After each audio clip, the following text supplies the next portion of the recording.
Assalamualaikum warahmatullahi wabarakatuh. Waalaikumsalam Waalaikumsalam warahmatullahi wabarakatuh. warahmatullahi wabarakatuh. Oke, sehat semua ya.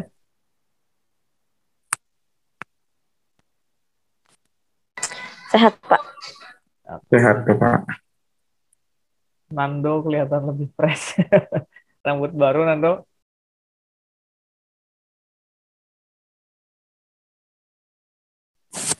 Enggak Pak, Weekend. lokasinya baru Pak ini Pak. Oh, lokasinya baru.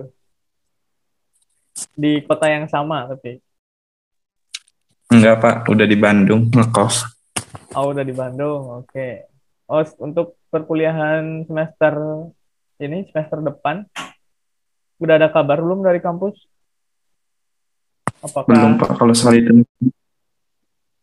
ke Bandung Nando ini udah vaksin udah Pak. di SCTB? Bukan Pak, di Indramayu vaksinnya apa Pak? Oh, di Indramayunya. Oke. Yang lain juga yang belum vaksin, silakan ya vaksin dulu agar kita bisa bertatap muka kembali ya. Pembelajaran online banyak sekali gangguannya, mulai dari sinyal, kemudian kuota juga yang terbatas ya barangkali. Karena tidak semua dari kita, tidak semua dari kalian mahasiswa juga kan dari kalangan yang berada atau mampu. Terus ya bantuan kuota juga kan kadangkala kurang bisa untuk memenuhi ya. Oke, bagaimana progresnya dari Nando dulu? Progresnya Pak, masih belum Pak, masih masih kemarin kan baru 12, nah masih segitu aja Pak. Kan kemarin 2 hari ini tuh habis itu Pak, habis Hmm. beres-beres gitu Pak. Ke Bandung jadi belum ada progres dalam 2 hari ini. Tapi kamu sebelumnya Paling udah di nanti pagi. Bandung, Belum Pak, baru ini baru buat persiapan sih Pak. Buat persiapan pena baru Pak. selama kuliah baru sekarang ke Bandung. Enggak Pak, pernah dulu pas awal-awal. Kalau kosan berarti baru ngekos atau baru? Atau udah lama Iya, nih? kalau kalau ngekos mah baru ini Pak, baru Oh berapa ya, hari, 2 hari, 3 hari. oke, ada kegiatan pena baru. Iya bener Pak. Ya, kemarin juga saya dapat WA ya dari siapa ya? Dari Randy saya tapi kalau nggak salah tentang pena baru. Saya pikir kegiatan seperti ini ya menulis, tapi ternyata pena itu kegiatan masa orientasi kampus di STTB ya. Jadi saya agak bingung. Harusnya kalau misalkan ingin minta pendapat kan telepon atau apa ya. Ini melalui WA. Jadi ini apa maksudnya gitu ya. Oke, mengenai nama tokoh lah, nama tokoh untuk dijadikan sebagai apa ya kelompok untuk mahasiswa baru kan ya. Oke, Nando, progresnya sudah demikian. Ira, Ya, Pak. sudah sejauh mana progresnya? Nambah 2 halaman, Pak. Tambah 2 halaman. Ya, lumayan lah ya. Sekarang silahkan dilanjutkan lagi nanti. Tapi ada kendala nggak dengan apa yang kamu tulis? Hmm, nggak ada, Pak. Oke, nggak ada. Kemudian, ada yang mau ditanyakan dulu? Belum ada, Pak. Belum. Oke, ini Helma. Sudah Iya ada Pak, progres lagi Helma? udah Pak, udah ditambahin lagi si prolognya Hmm. dibikin lebih deskriptif lagi. Oke, lebih deskriptif Jadi nggak lagi. terlalu membingungkan buat yang baca. Nah, ya itu sebenarnya ceritanya udah cukup bagus ya. Udah, ya bagus lah. Saya yang membaca juga udah merasa bahwa saya berada di dalam situasi itu gitu ya. Sampai ke stasiun segala gitu. Jadi itu sudah bagus, tinggal tambahkan aja lah deskripsinya. Oke, nanti silakan dilanjutkan lagi ya. Kalau sudah prolog berarti kan bisa langsung masuk ke inti ceritanya nanti ya. Elma, Iya Pak. ada pertanyaan Iya dulu? Pak. Belum. Mungkin Bapak bisa diulang sedikit lagi soalnya tadi reconnect ininya. Mohon maaf Pak. Oh iya, itu nanti silakan dilanjutkan aja karena prolognya sebenarnya sudah bagus, ide ceritanya. Hanya ya tadi sebenarnya kurang di deskripsinya aja. Jadi terlalu cepat gitu beralih dari setting A ke B itu terlalu cepat. Ya, jadi itu silahkan nanti diperbaiki. Kalau misalkan sudah selesai prolognya kan bisa langsung nanti masuk ke ceritanya ya, bagian 1 atau bab 1. Ya.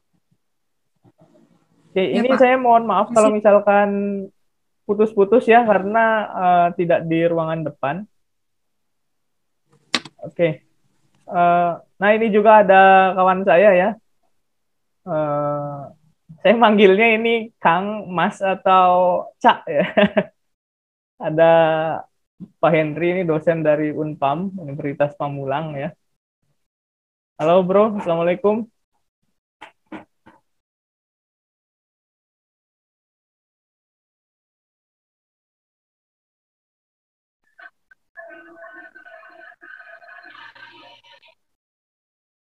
Oke, ya, Kang Henry ini lagi di apa namanya, lagi di tempat usahanya ya, jadi tidak bisa untuk on cam, tapi beliau akan mengikuti kegiatan ini. Jadi selamat datang untuk Kang Henry ya, saya sebut Kang aja lah ya, karena ini kita ya kegiatan ini kan dilaksanakan juga di Bandung ya. Oke, Kang, gimana kabarnya, sehat?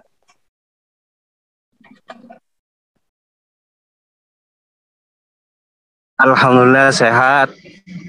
Saya manggilnya Kang atau Mas ini, atau Cak.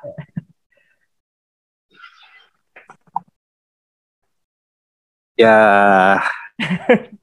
bersama Kang Ridwan, apa aja boleh. Nah, ya, Kang aja ya, biar lebih dekat dengan kita gitu.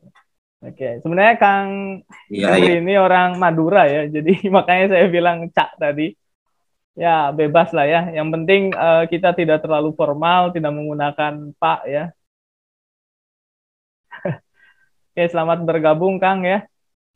Semoga ada ilmu atau barangkali nanti bisa ikut berbagi dengan kita tentang dunia kepenulisan ya. Karena Kang Henry ini mau menulis buku juga ya Kang ya. Jadi kita sama-sama. Insya Allah, minta doanya juga. Cuma begini Mang, apa ya, sedikit cerita ya. Silahkan. Gimana ya, kalau saya pribadi, salah satu hobi saya adalah menuliskan seperti itu. Kenapa dijadikan salah satu hobi? Ya. Karena kita itu tidak akan pernah lepas menulis, baik itu secara formal maupun non formal, seperti itu. Pertanyaannya, kenapa kita tidak mau berbenah diri dalam cara kita itu menulis lebih baik? Kan seperti itu ya. Mungkin ya, betul. Saya ingat waktu pertama kali masuk ke UPI, Kang Ridwan, ya. Ketika itu Prof. Karim pernah menyampaikan, ketika kita itu membaca dalam sebuah naskah, ya, membaca dengan hikmah dalam sebuah naskah, maka seakan-akan kita itu masuk dalam naskah itu sendiri. Kan seperti itu. Tapi manakala kita yang menulis naskah, maka sebenarnya kita itu bagian, kan seperti itu. Maka kita itu bagian, ya, bukan hanya menjiwai, tapi kita itu bagian, ya, yang apa ya, bagian pelangi dari indahan tulisan ini, dan seperti itu. Mungkin Kang Rid karena bukunya alhamdulillah, cuma seperti ini ya, jangan pernah kita itu menerbitkan buku dengan tergesa-gesa, ya, karena banyak di sana itu penerbit yang memang bukan hanya apa ya, yang namanya juga penerbit, ibarat kata kita itu berdagang dengan cara apapun, yang penting konsumen ada, kan seperti itu. Jadi walaupun tulisan tidak terlalu berkualitas, kita siap menerbitkan asalkan ada uang. Nah, Kalau pesan dari saya, jangan kita itu terlalu tergesa-gesa dalam menerbitkan buku. Baca, ya, baca dan baca sampai kita itu benar-benar menemukan ketika jadi memang suka yang namanya nulis, kan seperti itu. Mulai dari S1 menulis, baik itu tulisan yang paling handal, idealismenya adalah skripsi. Ketika skripsi itu diseminarkan, itu menurut dia pada waktu itu, beliau yang mengatakan adalah paling bagusnya tulisan, kan seperti itu. Paling bagusnya tulisan. Ketika sampai pada tahap tesis, ternyata ketika melihat skripsi itu merasa memalukan tulisannya. Masa ini tulisan saya seperti itu? Dan idealisme pada tesis itu menganggap ini yang paling bagus. Ternyata ketika tahap selanjutnya idealisme desertasi sudah berbeda dengan tesis, baik itu tingkat integritasnya dan lain sebagainya. Ketika melihat tesis yang dulu waktu S2-nya merasa memalukan seperti itu. Malu saya melihat tesis saya. Begitu juga selanjutnya.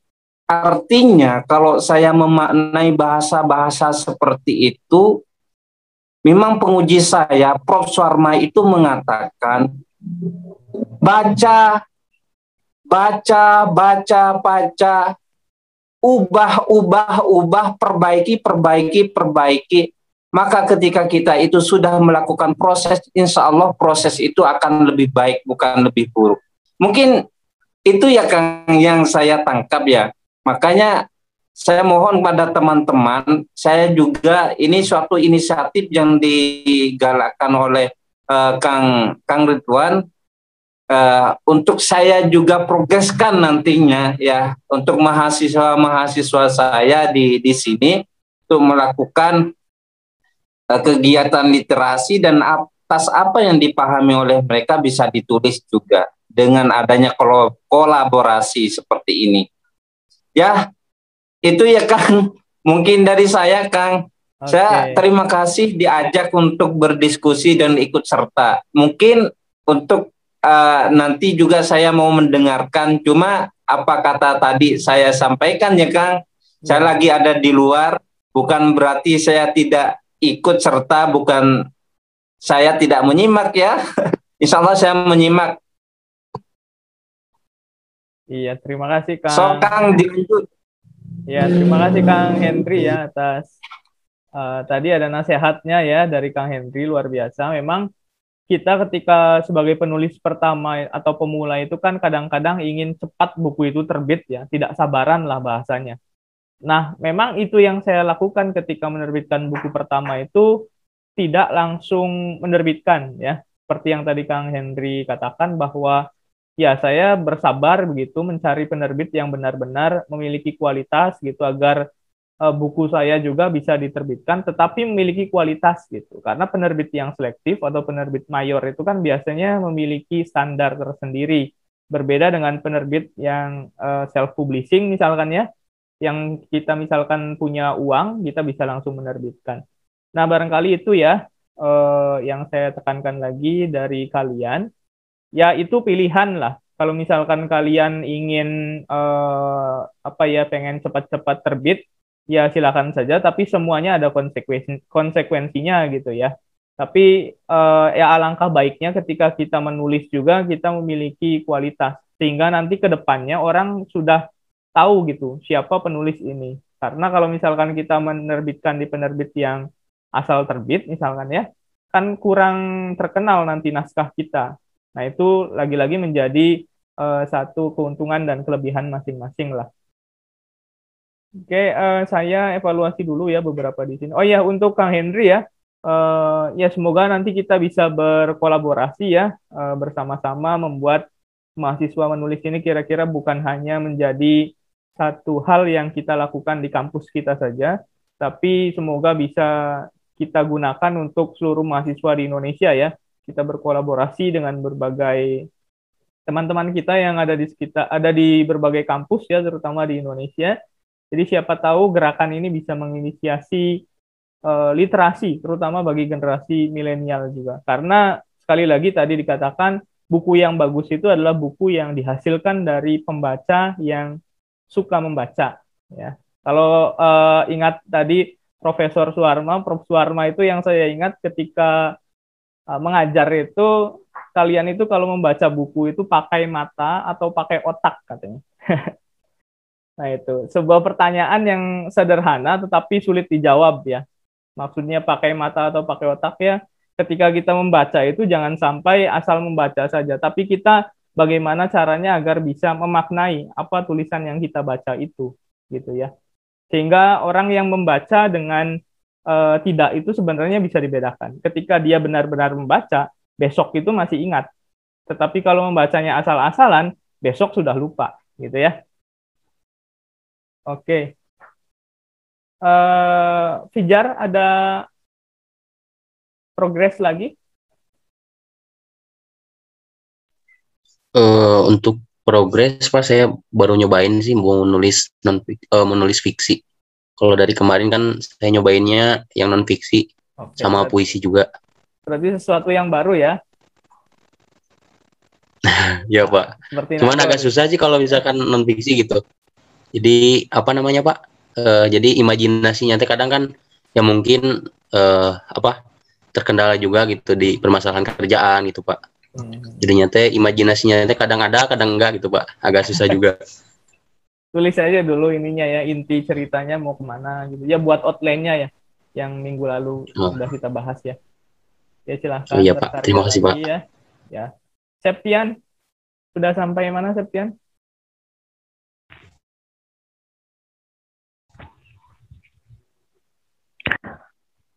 Pak, udah lancar Pak, tinggal konsistennya aja gitu Pak. Ya silakan dilanjutkan lagi ya. Lucy sekarang.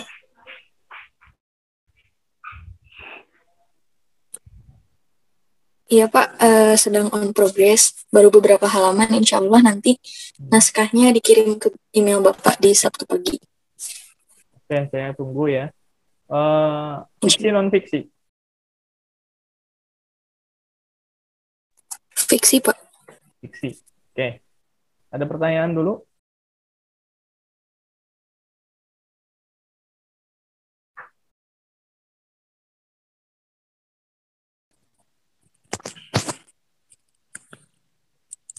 Pak, izin nanya, Pak. Oh, Nando, silakan Nando. Kan Bapak kan targetnya itu yang kemarin tuh berapa halaman 10 lembar. Misalkan pas itu tanggal 9 belum sekitar 10 lembar gimana, Pak? Ya, saya nggak akan apa dikirim aja gitu. Saya nggak kirim dulu sertifikatnya gitu ya. Maksudnya kenapa? Agar kalian juga punya tanggung jawab dan ikut kegiatan ini tuh benar-benar serius gitu. Karena sebenarnya saya yang membuat seperti itu kan agar orang yang masuk ke grup tapi tidak pernah join itu kan ada beban tuh. Sedangkan kalian kan sudah mulai menulis. Nah, bedanya di situ sebenarnya. Agar ya nggak asal dapat sertifikat ya. Kan saya di awal sudah menekankan bahwa ikut kegiatan ini harus jelas tujuannya apa. Kalau misalkan tujuannya hanya sertifikat, saya tidak mau. Karena ya sertifikat itu bisa kita buat sendiri, tapi ilmu itu tidak. Ilmu itu bisa didapat dari banyak kegiatan ya seperti ini. Gitu ya Nando ya. Ya tapi kalau yang di sini pernah yang sudah ikut dari awal kegiatan, saya yakin 10 mah gampang lah ya. 10 halaman gampang. Nando ya sebenarnya kamu sudah selesai juga, misalkan kamu sudah punya naskah. Ya, hanya yang lain barangkali yang kemarin-kemarin sempat vakum beberapa hari atau beberapa sesi. Nah, ini bisa mulai dibuat lagi. Gampang lah ya. Masih ada sekitar 1 minggu lah. Ya, 1 minggu ya.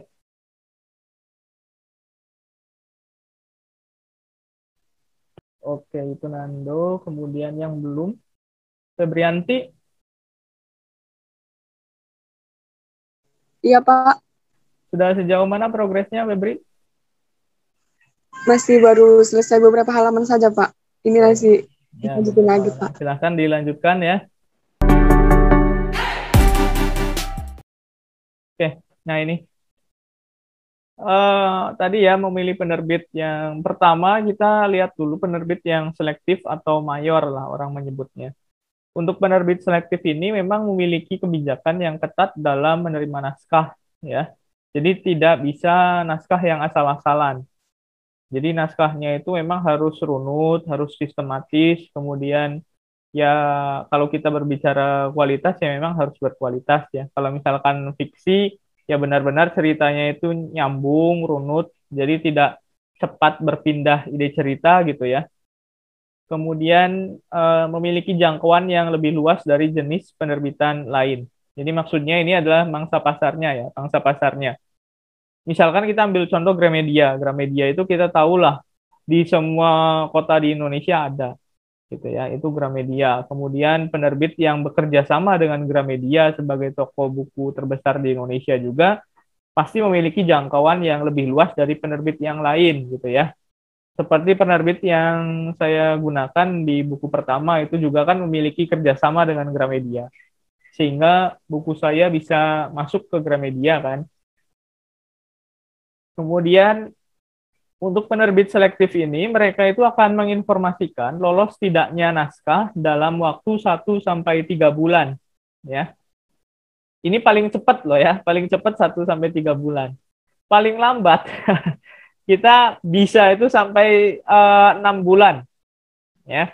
6 bulan sampai 1 tahun, itu bahkan naskah kita bisa baru dikonfirmasi oleh penerbit. Seperti yang terbaru, kemarin saya mengirimkan naskah tentang pelestarian budaya tuh ya, 1 tahun kemudian baru ada jawaban bahwa naskah itu ditolak gitu ya. Makanya saya revisi lagi. Ya tadi, kalau misalkan kita mau menerbitkan di penerbit yang selektif, ya resikonya kita harus banyak atau kita harus mau untuk memperbaiki naskah kita. Tapi di satu sisi kita juga akan puas dengan hasilnya gitu ya. Dan ada juga penerbit selektif yang atau yang mayor ini, mereka yang tidak mau untuk membantu revisi, dalam artian mereka tidak memberikan hasil dari evaluasi mereka. Ada juga penerbit yang mau memberikan saran mereka kepada kita dan kita masih bisa diterima naskahnya. Jadi untuk penerbit selektif yang mayor juga ini harus dibedakan juga, kebijakannya ini berbeda-beda. Ya. Kemudian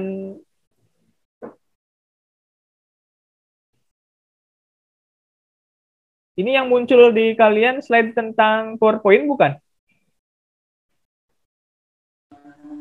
Iya, Pak. Oke.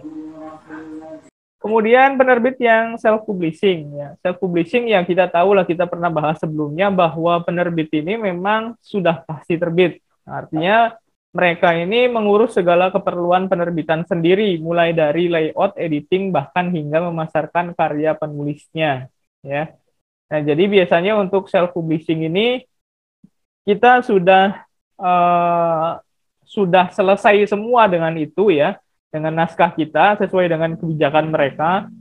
Misalkan ukuran hurufnya harus sekian, halaman minimal sekian, bahkan kita juga harus sudah punya cover ya, karena mereka ini kan sebenarnya gratis dalam artian bahwa tidak ada jasa yang harus kita bayar kecuali nanti biaya produksi biasanya, dan itu cukup murah lah kehitungnya ya. Nah, mereka ini menyediakan proses cetak berdasarkan pesanan. Jadi kita bisa pre-order istilahnya. Nanti Nando misalkan mau menerbitkan di self-publishing. Nando mau pesennya, mau cetaknya hanya 5 saja, itu juga bisa. Itu keuntungan dari self-publishing ya. Kemudian lebih cepat dalam proses penerbitan, ya karena memang mereka tidak ada proses seleksi di dalamnya. Karena naskahnya sudah pasti terbit, hanya masalahnya mungkin kalau misalkan lagi banyak yang harus diterbitkan, itu mungkin waktunya mundur 1-2 mingguan lah ya. Tapi tidak akan terlalu lama. Jadi ini self-publishing nih. Yang satu lagi ada yang namanya vanity. Kalau saya sebenarnya lebih suka sama aja ya untuk self-publishing dengan vanity. Hanya bedanya mereka ini ada fasilitas yang diberikan. Artinya mereka memberikan paket penerbitan. Yang baru saja saya buka, misalkan itu ada paket penerbitan 25 eksemplar ada 50, ada 100, ada 200, ada 300 di salah satu penerbit ya. Nah, itu memang biasanya lebih mahal dari self-publishing itu sendiri. Kalau self-publishing biasanya harganya lebih terjangkau. Kalau Vanity ini karena mereka menyediakan fasilitas tadi penerbitan, jadi mereka menyediakan layout dan lain sebagainya. Kita tinggal menyesuaikan saja dengan template mereka. Jadi ini yang saya tahu ya, ada harga kisaran itu minimal 1 juta lah yang kita harus siapkan untuk bisa menerbitkan buku di penerbit yang modelnya ini Vanity. Ada paket-paketnya. Tapi kalau yang mau terjangkau di sini di self publishing, ya bahkan yang saya tahu Dudi itu pernah menerbitkan di penerbit self publishing, katanya nggak bayar, ya. Dan cetak berapapun, mau cetak 1 juga katanya nggak apa-apa.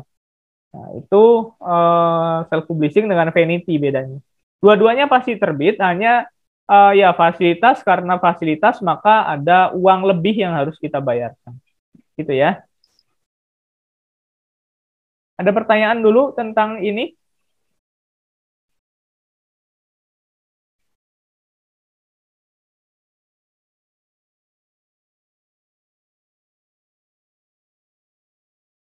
Tidak ada?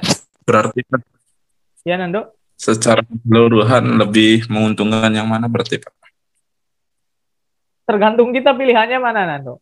Kalau saya, ya meskipun saya di satu sisi idealis, tapi saya juga harus pragmatis juga ya. Artinya ya menyesuaikan lah, fleksibel. Di satu sisi, kalau saya punya karya yang menurut saya itu bisa diterbitkan di penerbit yang selektif, mayor, dan itu bisa bersaing, ya saya simpan ke mayor. Seperti sekarang nih, buku pelestarian budaya saya sedang diproses di DPS ya.